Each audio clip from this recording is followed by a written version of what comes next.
بسم اللہ الرحمن الرحیم۔ صحیح مسلم 6965 کے اندر اللہ کے نبی فرماتے کہ اگر تم گناہ کرنا چھوڑ دو تو اللہ تم سب کو ہلاک کر دیں گے اور ایسی قوم کو پیدا کریں گے جو گناہ کریں گی اور پھر اللہ سے توبہ کریں گی۔ اب اگر کوئی نیک شخص جب اس حدیث کو سنتا ہے تو اس حدیث کے ظاہری الفاظ سے تو اس کو ایسا لگے گا کہ جیسے اس کو گناہ کے لیے موٹیویٹ کیا جا رہا کہ اگر میں گناہ کرنا چھوڑ دوں گا تو اللہ تمہیں کو ہلاک کر دیں گے اور ایسے شخص اور ایسی قوم کو پیدا کریں گے جو گناہ کریں گی اور پھر اللہ سے توبہ کریں گے، تو پھر میرے نیک عمل کرنے کا فائدہ کیا؟ اور اگر کوئی گنہگار شخص بھی جب اس حدیث کو سنتا ہے تو وہ بھی گناہ کے لیے موٹیویٹ ہوں گا کہ میرے نیک عمل کرنے کا فائدہ کیا جب اللہ ہلاک کر دیں گے، تو اس سے اچھا تو میں گنہگار ہی ٹھیک ہوں۔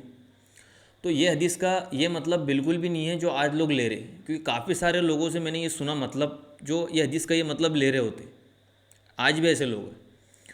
تو یہ حدیث کا مطلب سمجھنے سے پہلے ہمیں یہ سمجھنے کی ضرورت ہے کہ اللہ کے نبی نے یہ حدیث کس موقع پر بیان کی ہے۔ دیکھیے، جب اللہ کے نبی نے صحابہ کے سامنے جہنم بیان کیے تو حضرت عمر کے بارے میں آتا کہ آپ کے اوپر جہنم کا اتنا خوف طاری ہو گیا تھا کہ جہنم کے ڈر کی وجہ سے آپ اتنا روتے تھے کہ رونے کی وجہ سے یہاں پر آپ کے نشان بن گئے تھے، اتنا ڈر حضرت عمر کو جہنم سے ہو گیا تھا۔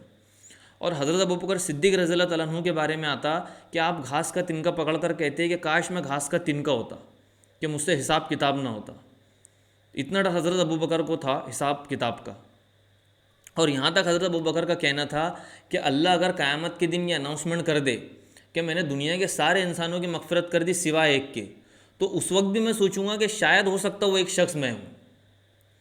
تو اتنا ڈر صحابہ کے اوپر جہنم کو اور حساب کتاب کا ان کے ذہنوں میں بیٹھ گیا تھا کہ جو اللہ کی حلال کردہ چیزیں ہیں وہ اس سے بھی فائدہ اٹھانے کے لیے تیار نہیں تھے۔ تو ان کے ڈر کو کم کرنے کے لیے اللہ کے نبی نے حدیث بیان کی ہے۔ اور بات صرف حدیث کی نہیں ہے، قرآن کے اندر بھی آتا ہے کہ اللہ سے ڈرو جیسا اس سے ڈرنے کا حق ہے۔ مطلب جتنا ڈرنا تمہارے اوپر فرض کیا گیا ہے صرف اتنا ہی ڈرنا ہے، اس سے زیادہ ڈرنے کی ضرورت نہیں ہے۔ اب فرض کتنا کیا گیا ہے کہ بس تم گناہوں سے بچ جاؤ۔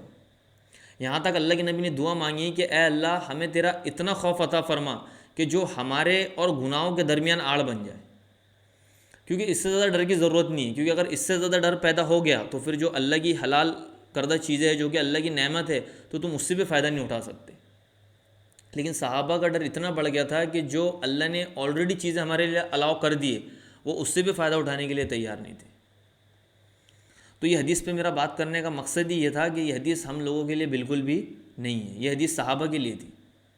دیکھیے، اگر کلاس میں کوئی اسٹوڈنٹ ہے جس نے ایگزام کا اتنا ٹینشن لے لیا کہ اس نے اپنی صحت ہی خراب کر دیا، اتنا ایگزام کا ڈر اس کے ذہن میں بیٹھ گیا، تو اس وقت اس سے کیا کہا جائے گا کہ بھائی اگر تو ایگزام میں ایوریج مارکس بھی لاتا ہے تو کوئی اتنا بڑا ایشو نہیں ہے، اس کو تسلی دی جائے گی۔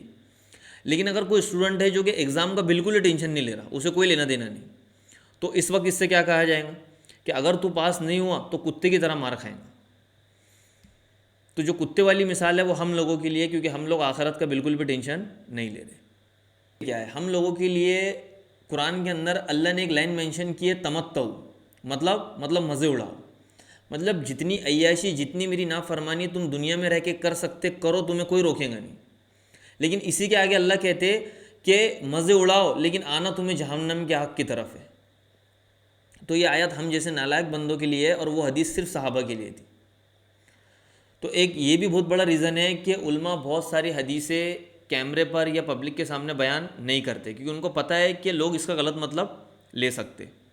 حضرت لیث رحمہ اللہ بہت بڑے تابعین گزرے، وہ کہتے تھے کہ حدیث سراسر گمراہی ہے سوائے ان لوگوں کے جو حدیث سمجھنے کی صلاحیت رکھتے ہیں، مطلب جو حدیث سمجھنے کی صلاحیت نہیں رکھتے، حدیث ان لوگوں کے لیے گمراہی کے علاوہ اور کچھ بھی نہیں۔ اور اس کی سب سے بڑی اگزامپل ہے کہ اللہ کے نبی فرماتے کہ اگر کسی کو قرآن سیکھنا ہو تو وہ عبداللہ بن مسعود سے سیکھے۔ تو اللہ کے نبی یہ کیوں نہیں کہہ رہے کہ قرآن ہر کوئی پڑھے، اپنے حساب سے مطلب نکالے اور عمل کر لے؟ کیونکہ اللہ کے نبی کو پتہ تھا کہ قرآن اور حدیث کو سمجھنے کی صلاحیت ہر کسی میں نہیں ہوں گی، اور اس کی مثالی سب سے بڑی جو ہے وہ صحابہ ہے، کیونکہ صحابہ میں صرف کچھ ہی لوگ تھے جو قرآن حدیث کو سمجھنے کی صلاحیت رکھتے تھے، یہ صلاحیت ہر کسی میں نہیں تھی۔ یہاں تک اللہ کے نبی نے فرمایا کہ حرام اور حلال کا علم سب سے زیادہ معاذ بن جبل کے پاس۔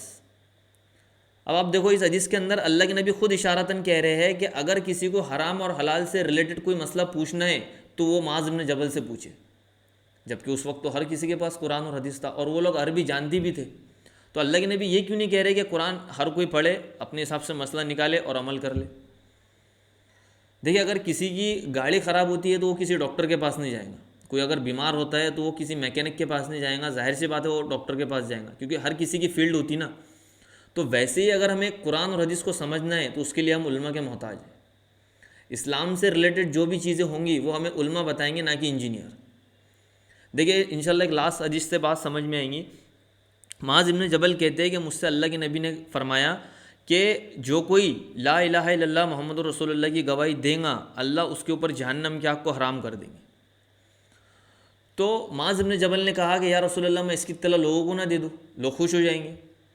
تب اللہ کے نبی نے فرمایا کہ نہیں، لوگ اسی کے اوپر اعتماد کر کے بیٹھ جائیں گے۔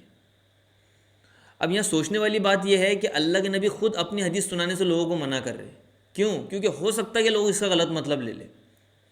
تو پھر آپ معاذ ابن جبل کو کیوں سنا رہے ہیں؟ جب لوگ اس کا غلط مطلب لے سکتے ہیں تو معاذ ابن جبل بھی تو غلط مطلب لے سکتے، تو وہ بھی تو لوگوں میں داخل ہے، تو آپ ان کو کیوں سنا رہے ہیں؟ کیونکہ اللہ کے نبی کو پتہ تھا کہ جو حدیث کو سمجھنے کی صلاحیت معاذ ابن جبل کے پاس ہے وہ لوگوں کے پاس نہیں ہے۔ تو اس حدیث سے صاف پتہ چل رہا ہے کہ یہ صلاحیت ہر کسی میں نہیں ہوں گی، صرف کچھ ہی لوگ ہوں گے جو قرآن حدیث کا علم جانتے ہوں گے۔